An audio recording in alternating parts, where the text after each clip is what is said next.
Hello everyone, in this video we will go through the chemical reactions and equations part 2, balancing the chemical equation.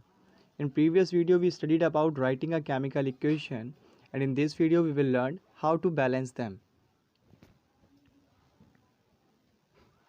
Balanced chemical equations. Recall the law of conservation of mass that you studied in class 9th. That is, mass can neither be created nor destroyed in a chemical reaction. That is, the mass of reactants is equal to the mass of product. That is, the total mass of the elements present in the products of the chemical reaction has to be equal to the mass of elements present in the reactants. In other words, the number of atoms of each element remains the same on the reactant and product both, before and after a chemical reaction. Hence we need to balance a skeletal chemical equation, because we know skeletal chemical equation is a unbalanced chemical equation. Let us learn about balancing a chemical equation step by step. The word equation for activity 1.3 may be represented as, this is a word equation. Zinc plus sulfuric acid gives zinc sulfate plus hydrogen. And if we write it in shorter form, the above word equation may be represented by the following chemical equation. That is, Zn plus H2SO4 gives ZnSO4 plus H2. Zn is zinc and H2SO4 is sulfuric acid. So this is the word equation and this is the symbolic representation of the equation. Now if we see zinc, Zn, here also it is 1 and here also it is 1. Here is a table which will make you understand better. Let us examine the number of atoms of different elements on both sides of the arrow. This side is the LHS and this side is the RHS. So here Zn, that is zinc, number of atoms in the reactants 1 and product also 1. If we talk about hydrogen, hydrogen is here 2 in the reactants and in the product also 2. So it is balanced. If we talk about sulfur, in the reactants also it is 1 and product also 1. It is also balanced. Oxygen 4, 4. So we can say that Zn plus H2SO4 gives ZnSO4 plus H2. It is a balanced chemical equation because the number of atoms of each element is equal on both the sides. Now let us take an example which is not a balanced equation. So here our reaction is Fe plus H2O gives Fe3O4 plus H2. So this is not a balanced chemical equation. It is skeletal, that is unbalanced, because Fe here is only 1 and here Fe are 3, that is the iron. So here are some steps. There are 6 steps. Step by step we will balance the chemical equation. To balance a chemical equation, first draw boxes around each formula. Like these boxes you will draw around each formula. Do not change anything inside the boxes while balancing the equation. So what the step second says, list the number of atoms of different elements present in the unbalanced equation.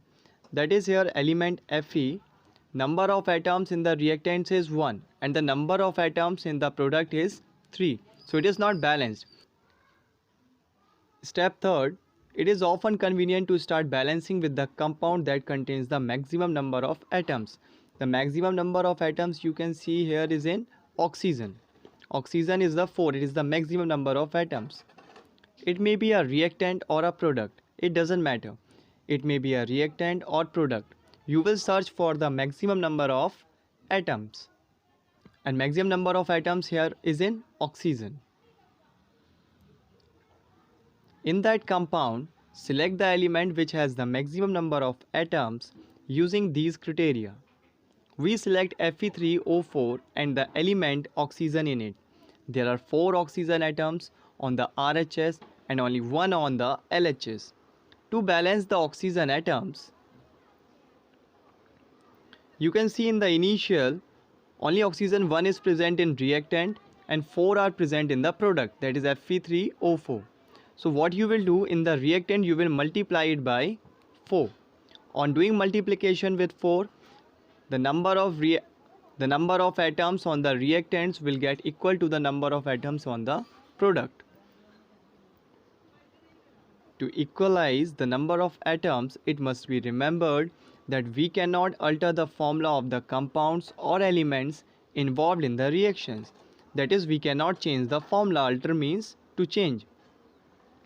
For example, to balance oxygen atoms, we can put coefficient 4 as 4H2O and not H2O4.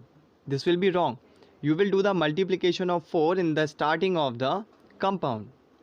Now the partly balanced equation becomes, partly means it is not completely balanced, because oxygen now here is balanced. You see, when 4 gets multiplied by O, so oxygen here are 4 and here also oxygen 4.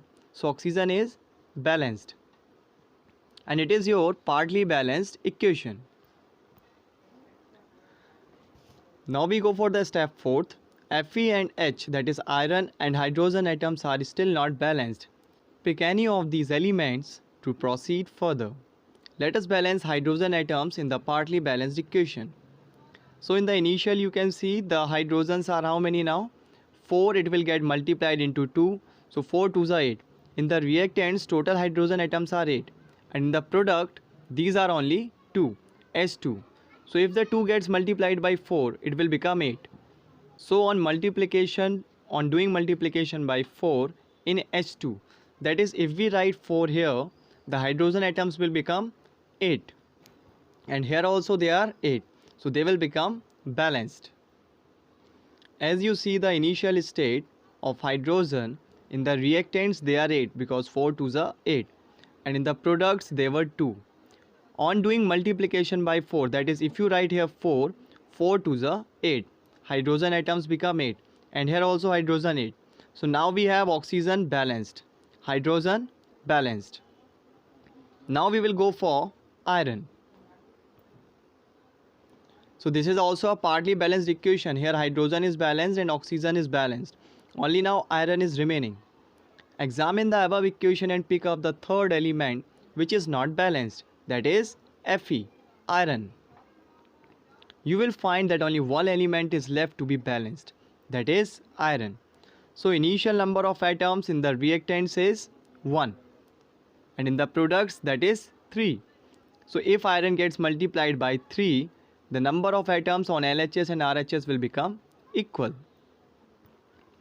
So if we write here 3, so now here Fe 3, here Fe 3, hydrogen 4 2s are 8, 4 2s are 8, hydrogen balanced, oxygen 4 into O, that is the 4 atoms of oxygen, and here also 4.